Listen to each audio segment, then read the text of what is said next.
So yun guys, hello, kitang-kita yung ano ko, oh, 'di ba? Yung mga channel sa challenge chururut, no? Update tayo kung ano na yung mga bibili natin sa ating sari-sari store, guys. So for today's video, nabilihan na naman tayo ng mga red doors, ayan. 1 2 3 4.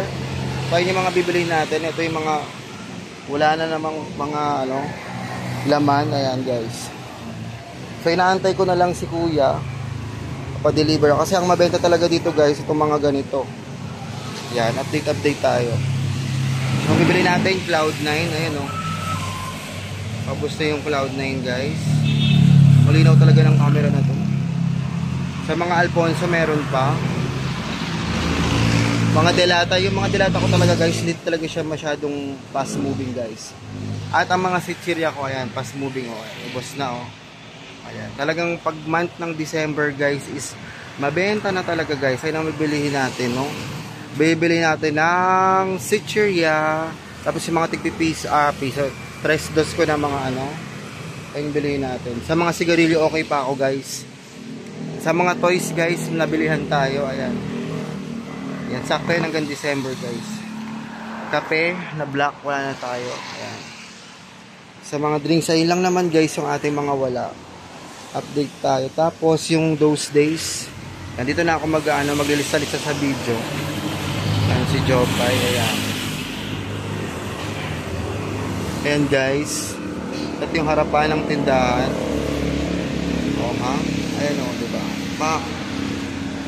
Tapos sa mga mismo, meron pang mismo ang bibili natin Royal. Kailangan natin ng maraming Coke. Kasi dalawa pa yung box natin ng Alfonso. Sakto yan sa December guys. And siguro pag naubusan, bili na lang uli. Ayun guys. And then guys, ayun na nga. Nagawa na rin ako ng ng monitoring ko sa pagkuha ko ng profit sa sari-sari store. So ang ginagawa ko, bawat benta guys, kumukuha na ako guys ng 15%. Ayun yung monitor ko, papakita ko sa inyo guys. Wait lang pasok muna tayo dito. Tingnan natin sa milk tea.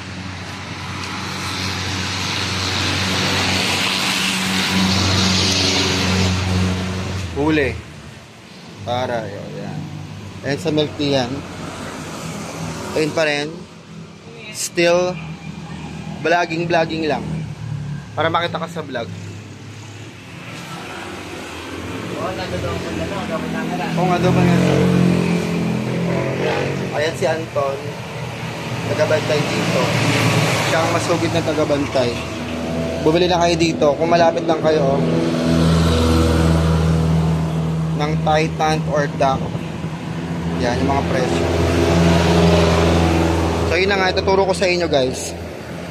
So bagong setup na naman kasi habang tumatagal talaga tayo sa sari-sari store guys, may mga tayo, may mga way kung paano kumuha ng kasi syempre guys,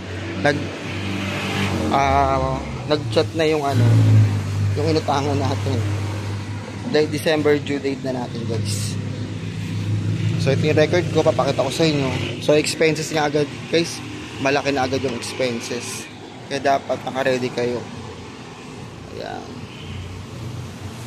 Ayan. So ang ginagawa ko guys,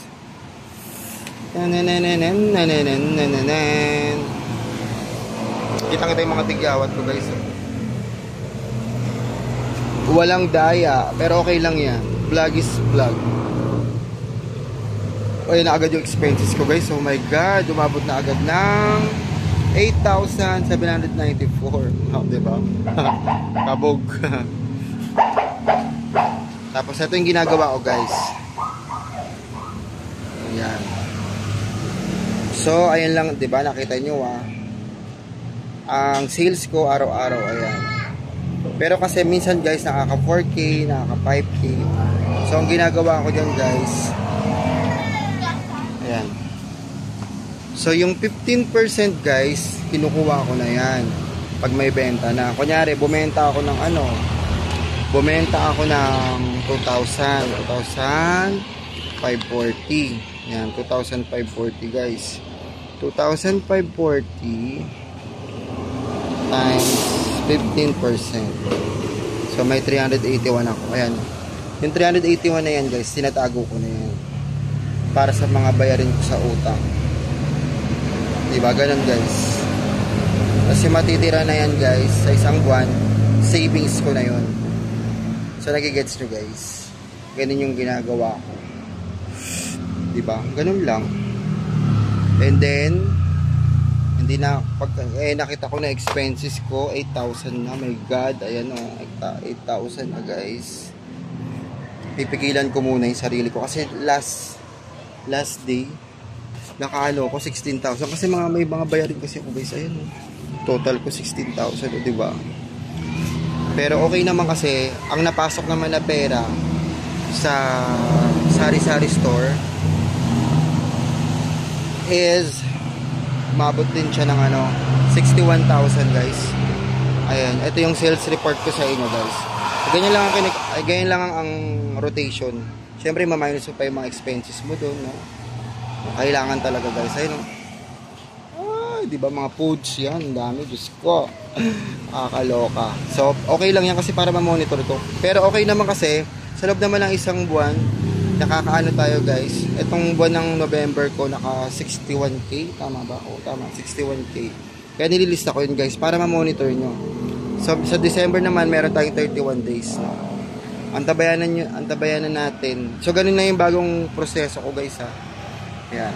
Yung 15% tinatago ko na siya. Para ngayon may pambayad ako ng aking mga utang-utang. Ayun ang discarding yan. December sale 15%. Syempre nga kailangan bumili tayo ng bumili pa, no? Bumili tayo ng bumili pa para matagdagan yung ating puhunan. So ang napamili ko pala nung nakaraan guys, umabot siya ng product in, umabot siya ng 167,941.74. So ayan na ngayon yung laman ng ating sari-sari store simula nung November na namili tayo. Yan. So ayun ang katotohanan sa sari-sari store guys. So syempre yung 167,000 na yan, ang markup lang dyan, pag 15% mo siya kinuwenta, ang kikitain mo lang dyan is 25,191.26. So, tapos, ang expenses natin is umabot ng 16,000. So, ima-minus mo yun. Ang natira lang sa'yo is lang, diba? Ganun yung guys. Kaya, ang ganda kaya pag minomonitor mo yung mga expenses mo guys, para alam mo kung saan napunta yung pera mo. Di ba ang laki ng expenses ko. Nalalakihan ako sa expenses ko. Pero, syempre iba dyan, mas malaki pa nga expenses nila eh. Kaya kailangan mo guys talaga i-monitor talaga itong mga bagay-bagay na to. Dapat matuto ka na asikasuhin yung pera mo. Kasi sayang yan. Lalo na sa akin guys. Utang. Di ba? Utang na loob.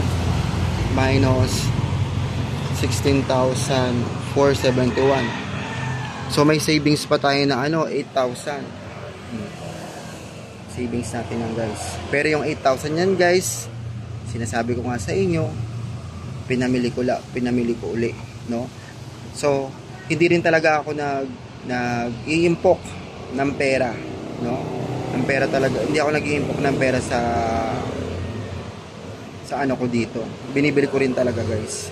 Kasi kailangan kasi hindi mo pwede siyang i-impok ng i-impok. Kung mag-iimpok ka man pa konti-konti lang. Kasi pag inimpok mo na impok, ano pa yung pupunan mo? Kaya bili pa rin yan guys. So yung kinukuha kong 15%, yan. So, save ko lang yan kasi may mga bayarin. Diba? Ayun yon, ganon, kasakit. Kaya nalalagas yung buhok ni madam. Ayun yan guys ha. Sana na intindihan nyo yung explanation ko. Yan. Ito yung aking sales at mga bibilingin ko.